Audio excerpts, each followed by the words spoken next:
Welcome to the Morning Edition Extra. I'm Adami Ruiz coming to you from Alaska's News Sources Digital Desk. Happy Thursday morning, everyone, and thank you so much for starting off your day here with us at Alaska's News Source. Starting us off, we have meteorologist Aaron Morrison, who's going to give us a breakdown over what our day is going to look like, as today is actually a first alert weather day. Aaron. Thanks, Adelmi. We do have a first alert weather day in effect for South Central today, and then into our Friday, it will be both South Central as well as the interior. We've got a warm and wet Pacific storm. It's moving south to north through the state. This is bringing a push of warmer air, which is also going to lead to several impacts. Wind, snow, freezing rain, yes, even some sleet will be possible. And these impacts will be felt from South Central through the interior as well as through western and southwest Alaska, while southeast will actually be on the drier side, thanks in large part to that ridge of high pressure, which is actually directing all of that moisture here in South Central, where we're already tapping into some of that snow, as well as some rain along coastal areas out towards Kodiak. That transition from snow to rain has been underway through the overnight hours. But you can see the extent of that cloud coverage and moisture extending well into the Pacific Ocean, just north of Hawaii, where we are tapping into that moisture. And it's going to continue to build in through the remainder of today. So significant warming trend taking hold across the state. And this will lead to some issues across South Central here over the next couple of days. You can see a multitude of weather alerts, from high wind warnings along the Anchorage hillside, as well as higher elevations of Eagle River as you head out towards coastal areas of the Kenai. We've got flood advisories, and then, of course, winter storm warnings and winter weather advisories across South Central as well. Now, when it comes to those winter storm warnings, for this to sit in the valley, that's until Friday evening. We could see up to 2 feet of snowfall with some freezing rain for locations south of Talkeetna. And then as you head out towards Thompson Pass, we've also got the potential for 8 to 30 inches of snow accumulation, with the potential we could see about 2/10 of an inch of ice accumulation with gusts of 50 miles per hour. So we are going to favor some gusty conditions across South Central today and into our Friday. Now, for your Thursday, at least the first half of your Thursday, we'll begin to see snow for the first part of the day. Heaviest on the Kenai Peninsula and through areas of southwest Alaska. And then as those temperatures begin to ramp up through the day, into the afternoon and evening hours, we'll begin to see that snow turning to freezing rain along the Kenai. Winds will gust about 45, 50 miles per hour across most of South Central, while the hillside will see winds up to 85 miles per hour. Then as we welcome in Friday, this is where we'll see some of the bigger impacts for Anchorage and into the valley, as rain and freezing rain will be likely. Those high winds continue through at least the afternoon hours. And then by Friday evening, we begin to dry out as that storm does clear. But those impacts on the roadways will continue into the weekend. So rain and snow already with us across South Central. There it is out towards Kodiak, where that transition has already been underway. Again, be prepared for winds to increase through the day. Western parts of the Kenai through the Anchorage Bowl and lower parts of the Matanuska Valley, we'll see a period of dry conditions through today for several hours, thanks in large part to our rain shadow. Now, after about late afternoon into the evening, we'll begin to see some steady precipitation building back in across that rain shadow area. But you can see western parts of the Kenai already beginning to deal with some of that rain into the evening hours. Overnight into tomorrow, we'll begin to see that push of warmer air building into Anchorage and lower parts of the valley. This is where we'll see that rain, freezing rain, and sleet mixing in with that snowfall, which will eat into our snow accumulation chances. Right now, it looks likely that Anchorage could see anywhere from 1 to 5 inches of snow accumulation. Depending on how much wintry mix and freezing rain we see, that will eat into our snowfall totals. And with the amount of warm weather that we're going to see, I'm going on the lower side with that snowfall total. So probably about 1 to 2 inches for Anchorage, with higher amounts into the valley as well as out towards Thompson Pass and Prince William Sound. We dry out into Friday evening, and then by Saturday morning, we may be clipped across the Kenai for some light snow showers, but shouldn't cause any impacts outside of those ongoing road conditions that will remain with us. Additionally, we'll also see some heavy rainfall for coastal areas. There is a flood advisory out towards areas of the southern Kenai where we are expected to see some flooding concerns. You can see up to 5+ inches of rainfall will be possible for coastal areas. We still will see some snowfall for at least today, and then as that warm push arrives overnight into tomorrow, that's where coastal areas will really tap into that rainfall potential. potential. So a lot of impacts ongoing across South Central here over the next couple of days. We've also got a backcountry avalanche warning, high avalanche danger at all elevations. We've got weak layers that are buried a few feet deep in the mountains, and this next incoming storm is going to stress and put a stressor on that weak layer and really test that weak layer when it comes to that avalanche warning that we do have. So first alerting you for Thursday and Friday. Today, largely snow for areas north of the Kenai, but the Kenai, you will begin to see that transition throughout the day from snow to a freezing rain mix. As far as what we're going to see through the interior, light snow showers build in through the day. We're also going to be watching areas along and southeast of Fairbanks, where we'll see a chance that we could see some localized areas of rain mixing in as we welcome in your Friday. So we'll be watching for that as temperatures tomorrow are set to warm into the 20s, if not 30s for parts of the interior. We're also watching winds gusting as high as 60 to 80 miles per hour as you head through the Alaska range, more so out towards Windy Pass as well as Isabel Pass.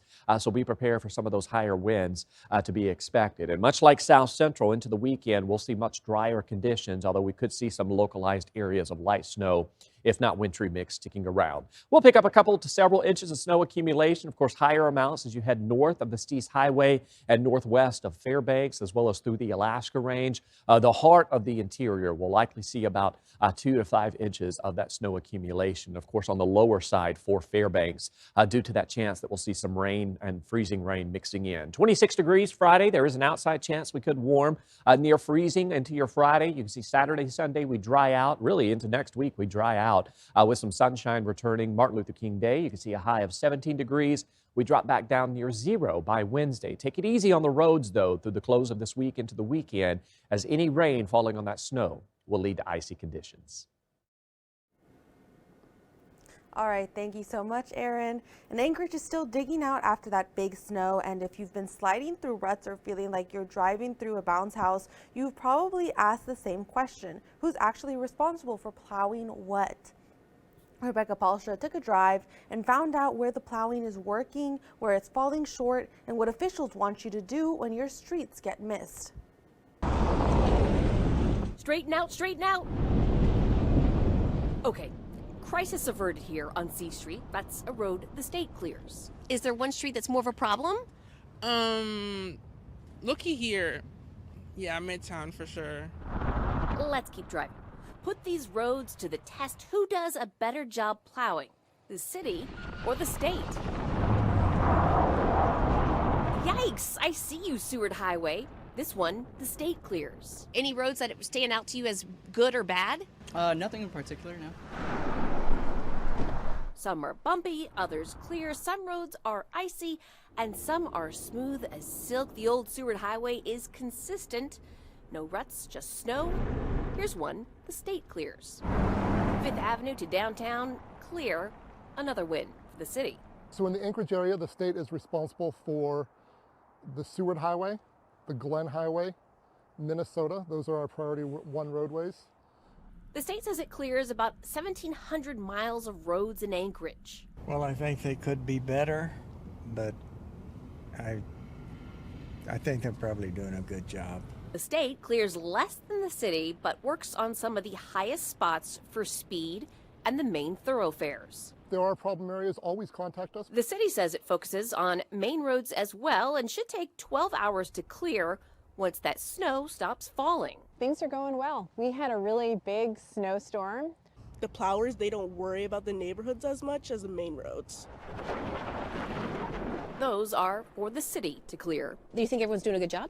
I think so. With the snow we've had this year, I think we've done a pretty good job of staying on top of it. Obviously, we've got some problem areas. You noted those intersections with the rutting and whatnot. Then the next snowstorm will come through.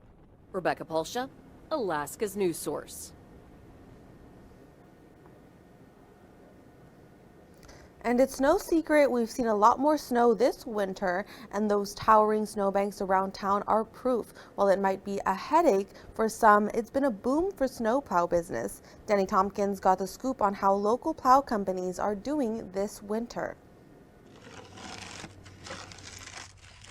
This is the sound of a busy season in Anchorage. For companies like Denali Clearview, snow and business are piling up this winter. And this year feels like a breath of fresh air for Courtney Woods. Last year, I'll put it to you this way, the trucks came out of the shop last year 3 times. This year, we're out 3 times, 4 times a week. So compared to last year, it's been really good. The reason? The snow keeps on coming. When it's snowing, I would say 15, 20 calls daily. Thank you for calling Denali Clearview. This is Courtney speaking. How may I help you? To give some scale, I brought my tape measure, and the snow pile I'm standing on is actually taller than 17 feet high. With snow piled taller than my tape measure, Woods says his crew is at work around the clock. I'm a people person. So basically, when I'm going out quoting or I'm coming out doing the job, I get to deal with and talk to and be available for different people daily, all the time. So for me, it's like I'm never really working. I'm just out in the community communicating. But all that snow comes with long hours and little sleep. Well, it's a good feeling, but also sometimes it's just overwhelming when it gets to be a lot. You know, sometimes it can be a lot and it just gets very busy and you're up all hours, all day. You know, you're just not really getting much sleep, not really spending much time at home. And with more snow in the forecast, Woods and his team will keep answering the call. Danny Tompkins, Alaska's news source.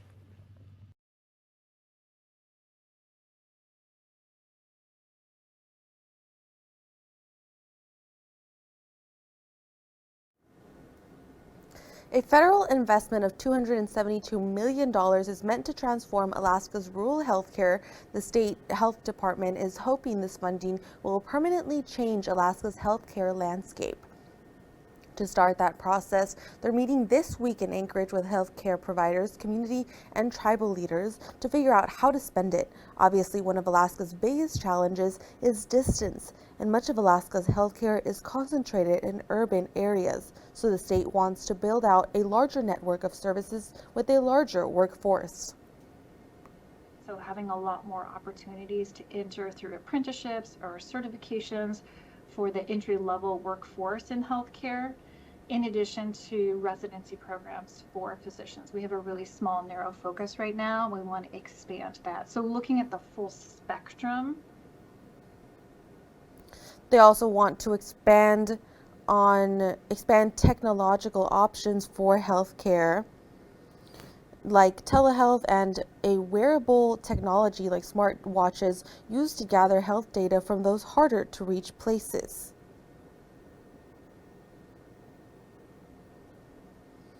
In regards to the cost of healthcare in rural areas and how that might change with this funding, they did talk about an initiative to have a value-based system for healthcare payments, This system would pay healthcare providers based on the quality of care rather than the quantity. We consistently see that people who live in rural areas, Alaska and beyond, have worse health outcomes with increased cost. And this is an opportunity to rethink the way that care is delivered to make sure no matter where you live, you have access to quality, timely, effective care.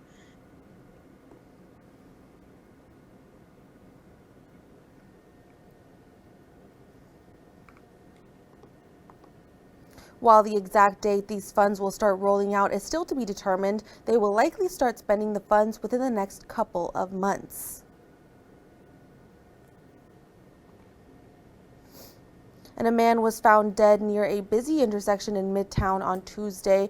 Anchorage police were notified about the man being unresponsive just before 6 p.m. near Northern Lights and Benson Boulevard, but he was declared dead shortly after medics responded to the scene. APD says there does not appear to be anything suspicious with the death, and authorities are still working to alert next of kin. And a viewer-submitted video shows the frightening moment an Anchorage school bus and a truck collided. It happened Wednesday morning. 31 students and one ASD employee were on board.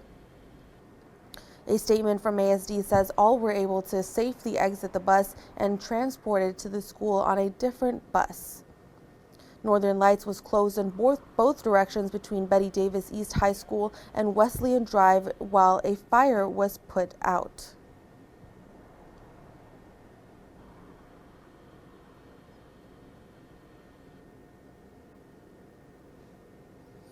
And in Fairbanks, Alaska, state troopers need your help in a major burglary investigation. Troopers say 37-year-old Benjamin Cross is wanted on a $500,000 arrest warrant, and 44-year-old Gene Utley is a person of interest. Investigators say more than $500,000 in property was stolen from a gold miner's property in Esther, including gold, jewelry, and 30 firearms. Troopers say much of the gold is in unique nugget form, including one specimen valued at $100,000. Our investigation has led us to believe that they have melted down some of this gold. So it may be in a form of an ingot, just a big blob, or some of the gold was in flake form from placer mining.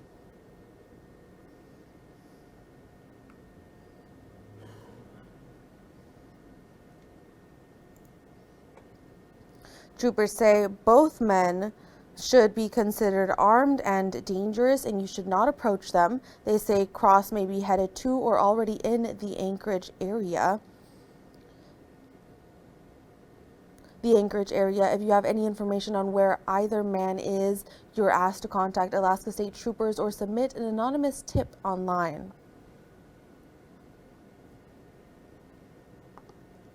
And Dave Bronson has announced his running mate for the gubernatorial election. And here is the latest information. I'll have my running mate come up, Josh Church. So former Anchorage Mayor Dave Bronson announced his choice for lieutenant governor, and as you just heard, Bronson picked Fairbanks man Josh Church. Bronson says Church brings youth and financial experience and adds interior perspective to the ticket. If elected, Church would help oversee state elections. He says he supports election changes, including election day ballot deadlines, voter ID, and cleaner voter rolls. Church also supports repealing ranked choice voting. Whether you believe there's issues with voting or not, the fact that a large percentage of people have concerns about it means we need to address it. Every reasonable person in Alaska should have complete confidence that our voting is secure and accurate. So far, 14 candidates have indicated that they plan to run for governor in this year's state elections. As that happens, here's a look at the candidates Bronson will face, a field that includes current and former state officials. As for other running mates, Bernadette Wilson has picked Mike Shower for lieutenant governor. You can find more coverage of the governor's race right now on our website. And now switching gears to what is happening in the government. Here is our own John Thompson, who's speaking with Alaska's News Sources Washington correspondent Emma Wolfers on what you need to know that's going on in the government right now. Well, the foreign ministers of Greenland and Denmark met today with senior Trump officials at the White House, as well as bipartisan senators on Capitol Hill, including Alaska Republican Senator Lisa Murkowski. Alaska's News Source Washington correspondent Emma Wolfers joining us from D.C. Emma, how did the meetings go on Capitol Hill? Well, the meetings actually kind of had two different outcomes. When it comes to the White House meeting, President Trump has been putting pressure on Denmark to give up its territory in Greenland. He said Wednesday, quote, "If we don't go in, Russia is going to go in and China is going to go in, and there's not a thing that Denmark can do about it," end quote. Really putting all the emphasis as to why he wants to acquire the territory on national security concerns. But after the meeting with Vice President J.D. Vance and Secretary of State Marco Rubio, Denmark's foreign minister made clear Greenland will remain Danish property. Later in the afternoon, Wednesday, the Danish and Greenland ministers met, as you mentioned, with a group of bipartisan senators, including Senator Murkowski, as well as senators from Maine, Vermont, and Arizona. And they emphasized the importance of de-escalating tensions. And these senators felt their meeting with the foreign ministers was very successful. They were in support of them and in support of Greenland retaining its independence. The foreign minister said after the White House meeting, though, there was still a fundamental disagreement with the Trump administration. Well, that brings us to the U.S. Senate taking a vote on a resolution aimed at limiting the president's ability to carry out further military action in Venezuela. What's the latest on that, Emma? John, this bill is now dead. The vote was 50-50, and Vice President J.D. Vance had to go to the Senate floor Wednesday night to break that tie. The president has been telling his fellow Republicans to vote down this measure, and that messaging seems to have worked. He lashed out over the past few days at the 5 GOP senators who joined with Democrats last week to advance this resolution. 2 of those senators who previously voted in favor, Todd Young and Josh Hawley, flipped in Trump's favor Wednesday night. They both said they're still skeptical about U.S. involvement in Venezuela, but have received enough assurances that there are no American troops in the country right now. And if President Trump were to decide to go ahead with major military operations, they believe he would ask Congress for authorization.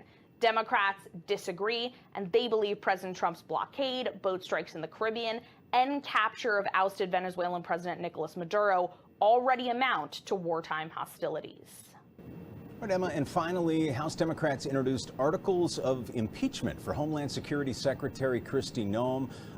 Why, I guess, do they say that Kristi Noem needs to go?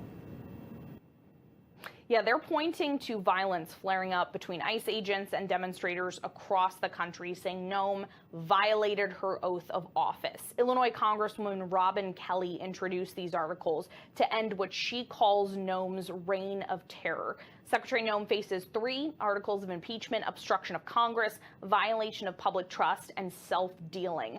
Congresswoman Kelly says she was denied entry to an ICE facility in Chicago, which violates her oversight responsibility. She also accused Noem of getting kickbacks by steering federal contracts to her friends. 70 Democrats support these articles of impeachment right now, but the Republicans we spoke with on Wednesday say they are laughable.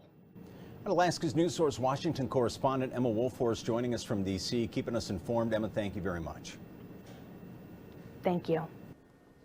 And again, that was John Thompson and Emma Wolforst on what you need to know that's happening in the government right now. So now we are going to take a little short break.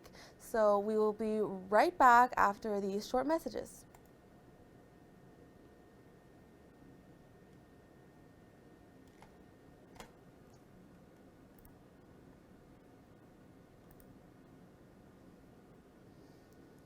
Okay, now we are in a break.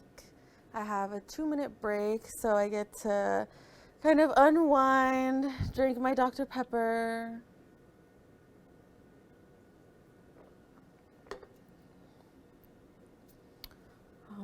I get to relax a little bit while also preparing for the next stories. So the next story that we have are Greenland, what Murkowski is saying about Trump wanting to take control of Greenland. So that is our next story. And let me get prepared for that. My favorite part about Alaska is the snow.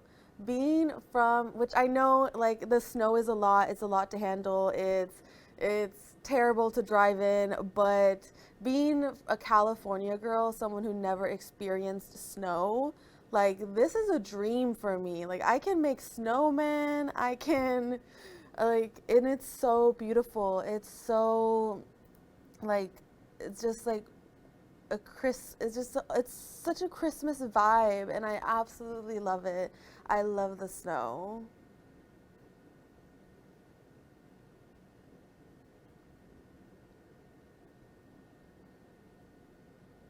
This is my little set right here. So yeah, I'm not on the anchor set. I'm on this set. We call it the CTV desk. And I don't really know what CTV stands for, but this is the CTV desk. And so this is where I like control everything. And let me show you. We are running out of time in our break. We have 5 seconds left. Okay, let's go back and show.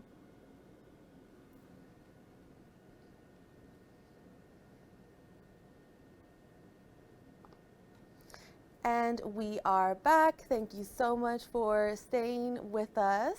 And if you guys are on the TikTok live, thank you guys so much for being on there too. And if you're not, then you know you can get a little behind the scenes moment. So our next story, leaders today from Leaders today from Denmark and Greenland met with U.S. senators on Capitol Hill as the White House continues pushing its effort to acquire the territory. So here's Emma Wolfers once again with what's new with that. After meeting with Vice President J.D. Vance and Secretary of State Marco Rubio, the Danish and Greenlandic foreign ministers spoke with Senators King, Murkowski, Gallego, and Welch on Capitol Hill. This meeting comes as the White House insists on making Greenland a part of the U.S. and won't rule out military action to do so. Everybody has to respect the UN Charter and the territorial integrity of the Kingdom of Denmark. Alaska Senator Lisa Murkowski was the only Republican in the group and is a key dissenting GOP voice. This week, she filed legislation to prevent using any funding to go after NATO countries, which would include Denmark. I hope it's ultimately not necessary to use the word, the name Greenland in the context of a war powers resolution. To me, is absolutely stunning. The White House argues the U.S. owning Greenland is the only way to protect from threats like Russia and China. The senators in Wednesday's meeting say protection without ownership is the way forward. The Danes and the Greenlanders are very open to additional national security assets. The idea that we have to own the country in order to protect our national security is just nonsense. Most Republicans on Capitol Hill have fully dismissed the idea of military action against Greenland, but the White House is keeping all options open. In Washington, Emma Wolfhorst.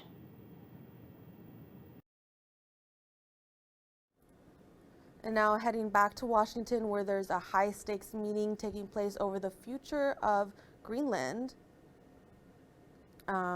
Today, U.S. officials sat down with leaders from that Danish territory. It comes as President Trump dials up the pressure to get control of the island. Washington correspondent Stephen Goyne has the details.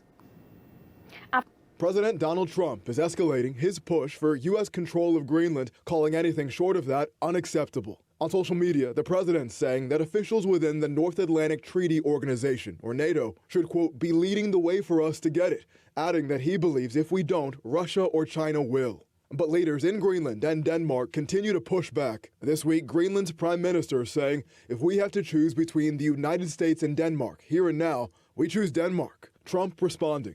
I don't know who he is, don't know anything about him, but that's going to be a big problem for him. The president framing Russia and China as a critical threat in the region. On social media, Trump saying, NATO, tell Denmark to get them out of here now. 2 dog sleds won't do it. Only the USA can. Those comments in response to a Danish intelligence report that warns China is preparing to have a military presence in the Arctic, with China and Russia reportedly deepening cooperation in the area. And in response to Trump, we're learning Denmark is now deploying military equipment and troops to Greenland. That's according to Danish media reports. In Washington, I'm Stephen Goen.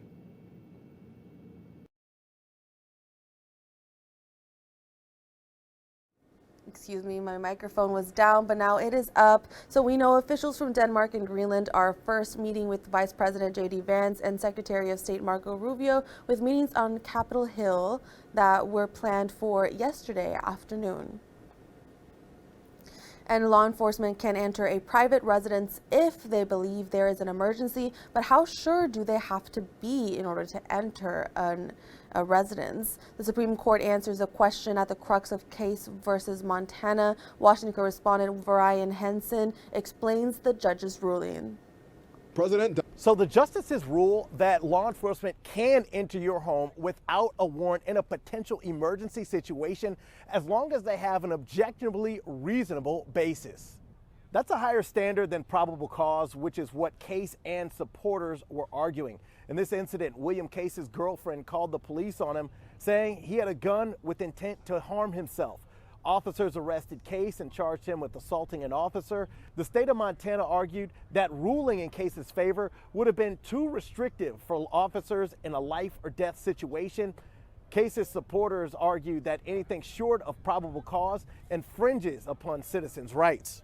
Ultimately, the justices argued probable cause is for investigations, while the emergency aid exception allows law enforcement to act as community caretakers. At the Supreme Court, I'm Brian Henson. And as violence continues to flare up between ICE agents and demonstrators nationwide, House Democrats are introducing articles of impeachment against the woman at the helm. We're talking about Homeland Security Secretary Kristi Noem. Reporter Molly Martinez picks up the story from the Capitol. So Illinois Congresswoman Robin Kelly introduced these articles of impeachment to end what she calls Secretary Kristi Noem's reign of terror. Secretary Noem, you have violated your oath of office, and there will be consequences. Secretary Noem faces 3 articles of impeachment. They are obstruction of Congress, violation of public trust, and self-dealing. Congresswoman Kelly says she was denied entry into the Broadview ICE facility in Chicago, which violates her oversight responsibility. It is our constitutional duty to find out what's happening in these centers where inhumane conditions continue to be reported. Kelly also accused Noem of getting kickbacks by steering federal contracts to her friends. As for violation of public trust, we are being terrorized by Homeland Security and ICE. People are being disappeared. People are being assaulted. And now people are being murdered. 70 Democrats support the impeachment. Republicans, like North Dakota Senator Kevin Cramer, think it's laughable. Of course they did. I mean, the lawfare is all they have. And articles of impeachment being filed go nowhere in the minority in the House and shouldn't.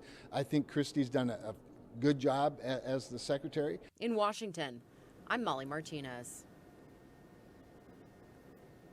And according to a new Wallet Hub survey, 42% of Americans admitted to keeping financial secrets from those close to them.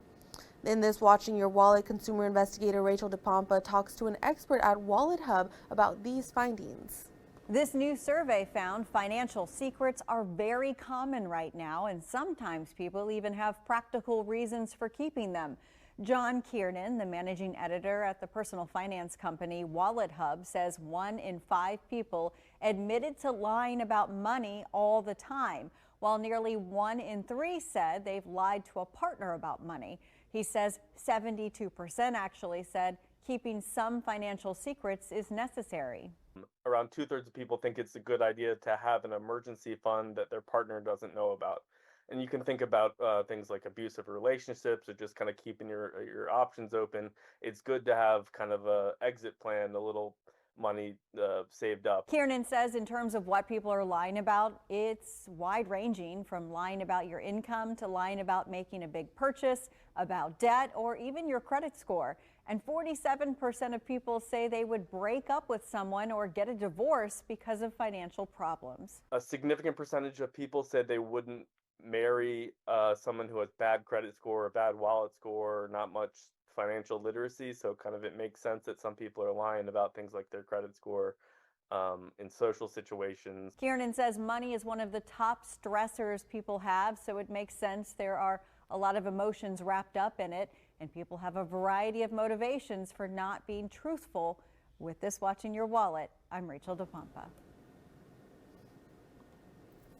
Data breaches, hacks, and everyday scams keep identity theft and fraud around as a constant threat. And a new Wallet Hub analysis ranks which states are most vulnerable based on complaints, losses, and how strong state-level protections are. In this Watching Your Wallet, consumer investigator Carice Jackman breaks down the results and simple steps to protect your personal information. From shopping and banking to healthcare and social media, more of our personal data lives online, and that means more ways for scammers to try to get it. It's grown because technology has grown, and unfortunately users' awareness or maybe safeguards are not keeping up with that. Chip Lupo is a writer and analyst with Wallet Hub who helped compile a list of states most vulnerable to identity theft and fraud. Their study found Florida topping the list, followed by California, Georgia, New Jersey, and D.C. Either there's a lot of incidents or a lot of money lost because of identity theft. Those least vulnerable, Maine, West Virginia, Connecticut, Montana, and Vermont. It seems like the residents are aware and they're taking the precautions needed. No matter where you live, experts say a few habits can lower your risk. Use long, unique passwords, and turn on two-factor authentication, especially for your main email account. Set up account alerts so you're notified about logins, password changes, or updates to your contact information. And keep a close eye on your bank account and credit accounts so you can catch problems early. As soon as you notice something suspicious, contact your financial institution and law enforcement. And if you see anything suspicious on your credit reports, contact the credit bureau immediately too, so they can work on making sure maybe they can freeze your account and make sure there's no further fraudulent activity on it. With this Watching Your Wallet, I'm Carice Jackman.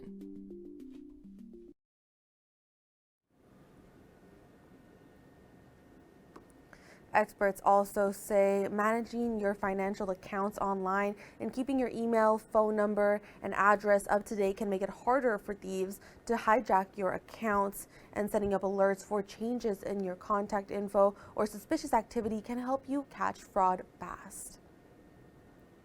And it's a remarkable story of letters lost and found. Ben Gross is 95 years old. He's a Korean War veteran. He wrote letters to his family from the front lines in 1952.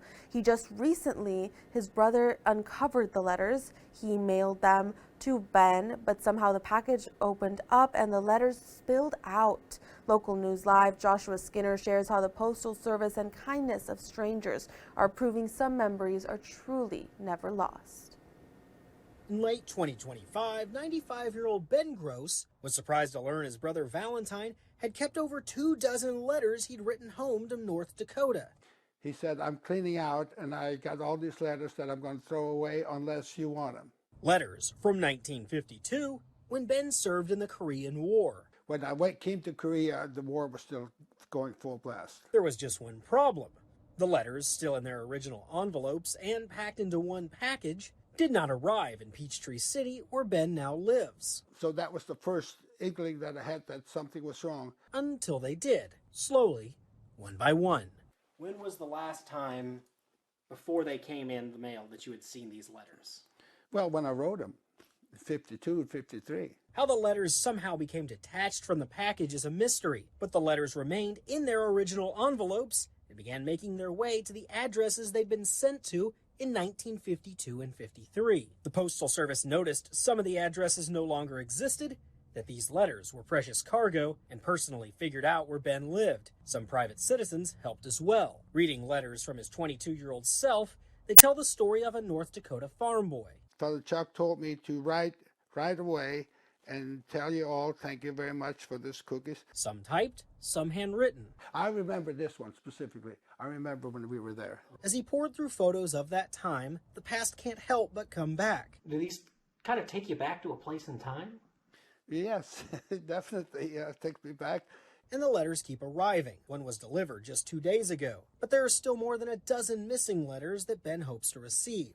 And while he doesn't know how they scattered, he does give thanks for the people who make sure they arrive at their destination for a second time. When he came, it was raining, and it's still raining. In Peachtree City, Joshua Skinner, Atlanta News First. Winter sports and games. The Olympic flame carved its way down alpine slopes on Tuesday as the torch relay continued through northern Italy ahead of the 2026 Winter Games. A torchbearer skied down a snow-covered mountain flanked by cross-country skiers and past historic towns and farmland. The flame set off from Rome more than a month ago and has already visited Sardinia, Sicily, and the southern cities of Naples and Bari on its near 7,500-mile journey to Milan's stadium, where it will arrive on February 6th.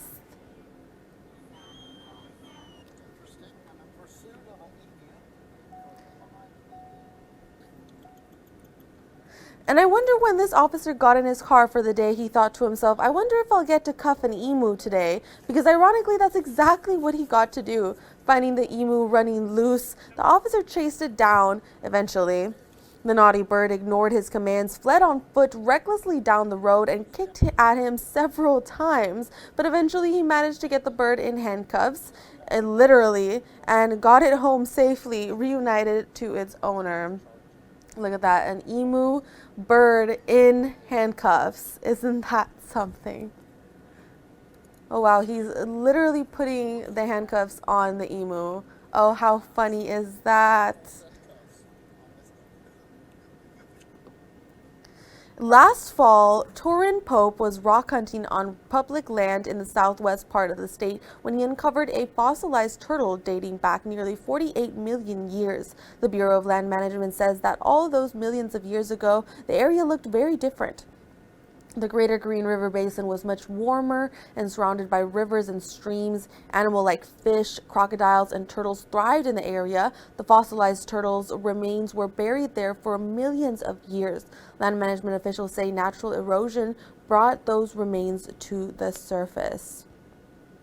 So once again, Torin Pope is actually an 11-year-old was able to find this 48 million year old fossilized turtle.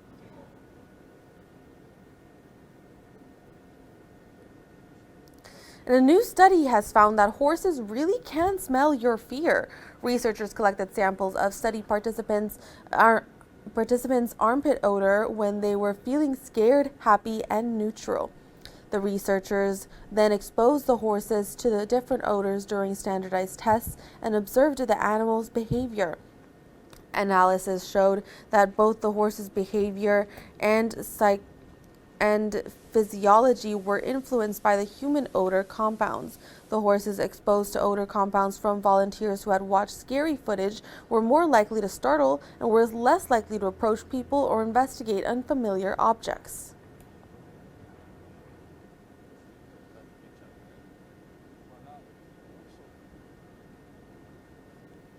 And yesterday was a very big day here at Alaska's News Source, a day 40 years in the making. She's been a staple here, starting as a reporter, then becoming our beloved meteorologist, and recently added anchor to her role. So we're talking about Jackie Purcell.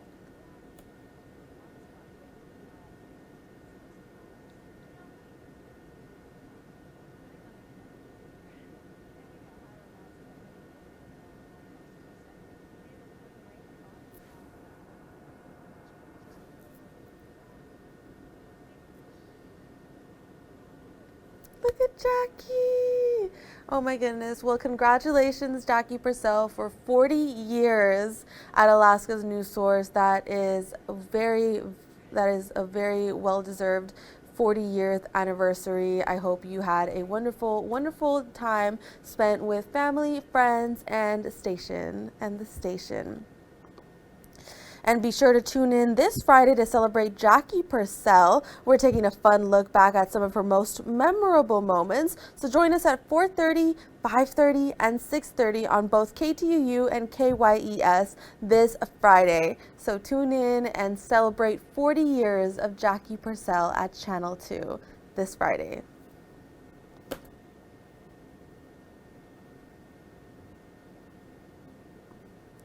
And that wraps up the Morning Edition Extra for this Thursday morning. Thank you so much for joining me and for starting off your day with us here at Alaska's News Source. Have a wonderful, wonderful rest of your day, and we'll see you back here again at 12 p.m. for the news at noon. Have a good day.